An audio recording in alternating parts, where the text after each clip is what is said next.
Hi everyone. As Janet said, I'm Colette Coen and I'm the outgoing screever for the Federation. The last thing that I'm doing as part of my screeverage is on the 21st of December, where there's going to be a video released of a lot of short stories that the previous Mackers and Screevers have done, and they will be subtitled. I'm working my way through the subtitling as well, because I know that that's an issue for folks, so it is going to be subtitled.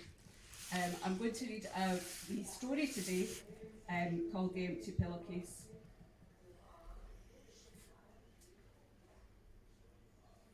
There's ice on the window and Santa's still not been. Last night Mummy said I had to wait until it got light and not get up before then, because I wouldn't be able to see my presents in the dark. But the little hand's nearly 8 and I think I might burst. I've asked for some new clothes for Anthea, who's got the same name as the beautiful lady in the Generation game, and a recorder. Daddy said Santa wouldn't be that cruel, but Mummy laughed and said, too late. It's not black outside anymore, just dark blue, and the little doily patterns on the window are beginning to get watery, so if I got up now, I could make my own patterns. My friend Joyce says that Santa leaves their presents in the good room. They hang up their socks by the fire, and in the morning they're full of sweeties and pennies, and all their big presents are under the tree. I told Mummy, but she said that I should stick to leaving my pillowcase at the end of the bed. That's where Santa would expect to find it. But it's just lying there, and I can't see any lumps in it. I take a peek and put my hand right down to the bottom, but all I can feel are raggedy threads. Santa must have got confused and left my presents under the tree like he does at Joyce's. I can hear the shuffle down the stairs that means Granny's here. She carries her slippers in a bag and pops them on when she comes into the house with a big She wasn't meant to come until just before the Queen's speech. That way she could get settled with her sherry before Her Majesty starts. But maybe she decided that Mummy couldn't be trusted with the sprouts after all. She's on the phone when I go down, but her back is turned, so I sneak into the good room.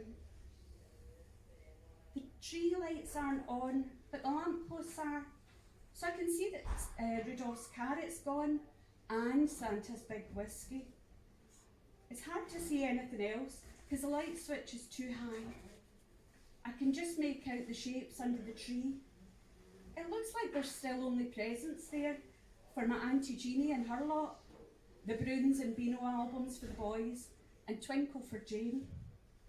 I hope Santa leaves me one of them too, because Jane never shares, even when I nip her. Then it's really bright and I blink my eyes and Granny's telling me to come in for my breakfast. She's not cross, but her voice sounds funny. Maybe Santa's running late. It would have taken them a long time at Candy's house because she asked for a doll's house and a pram and a dolly to go in it. Although that's not fair that she gets all that and I'm only meant to ask for just one thing and only got to put the recorder on my list because we could do with some music around here. Before I can say Merry Christmas to Granny, she's on the phone again. She pushes me to the kitchen and closes the door. I hear her tell someone that the news isn't good. He's skidded on the ice. They're going to operate. I can't believe what I'm hearing.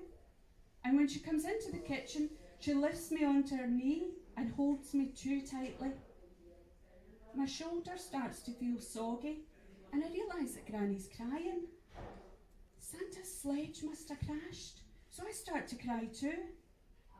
That's where Mummy and Daddy must be, at the hospital, like when Auntie Jeannie had her women's trouble.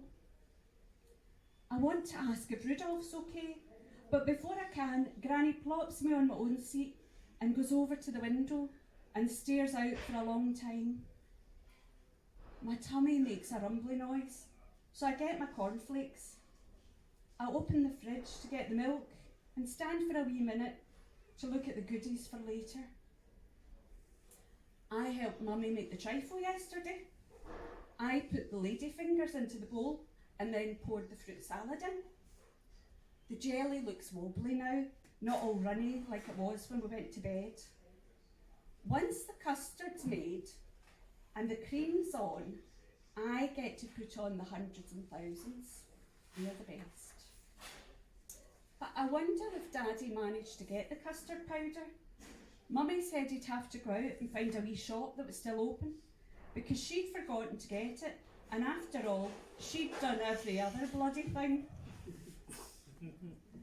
The light flickers in the fridge, and I remember dreaming about blue lights flashing through my curtains, and Mummy crying, and doors slamming with neighbours coming and going, like they do when there's a party, and a kiss on my cheek, and a tear making my pillow wet, and I think I start dreaming about Daddy. We're going to church this morning, even though it's not Sunday. Mummy says because it's baby Jesus' birthday, we have to visit him. They put up the crib last week, but the baby Jesus doesn't go until today. Maybe Santa brings him too. We didn't take baby Jesus a present, but Mummy wrapped a bunty annual last week and put it in a sack for the poor boys and girls. I'm not sure why Santa doesn't visit them, but Mummy says we're being kind, and that's what Christmas is all about. I hope Santa's okay. I asked Mummy 3 times yesterday if we really had to go to church, because I'll be busy playing with my new toys. But Mummy said I could take one wee thing, as long as it wasn't noisy. I wonder if there's going to be something in Santa's sack like that. Maybe the elves are bringing it now. By the time I finish my breakfast, Granny's on the phone again. Daddy will go mad. He says the phone's not for chatting to folk you've only just seen. It's just for emergencies, like phoning the dentist when you've got toothache, or arranging for the darts. I have a wee pick at the scab on my knee from when I fell in the lane chasing Joyce. But Santa isn't clumsy like me, so he couldn't have crashed. He's magic after all. I think maybe he got lost. Mummy says it's a small world, but I know that it's really big. It takes ages to get from here to Granny's. I don't know how Santa can get round the whole world in one night. I wish he would hurry up, because Mummy and Daddy aren't here either, and I'm beginning to feel sad. I read all the windows in the Advent calendar again. Long ago in Bethlehem. Mummy usually helps me with the hard words, but it gets easier once the story gets into your head. If I'm good, I'll get to read it out after dinner, and then maybe play a tune on my recorder. I'm going to be great at it, because all you have to do is blow and move your hands like James Galway does on his flute. Yesterday the Advent calendar had 2 windows, and inside was baby Jesus. He looked safe and warm, and it's nice to see him like that, not dangling from that cross in church with nails through his hand, which must really hurt. I jumped with the chill of the phone again, and Granny practically runs to answer it. She gets there before the 4th ring. This time her face looks different. The big, angry line on her forehead has vanished, and instead the crinkles around her eyes are back. Thank God, she says, and then she listens some more. I go out to the hall and stand next to her, squeezing around her waist.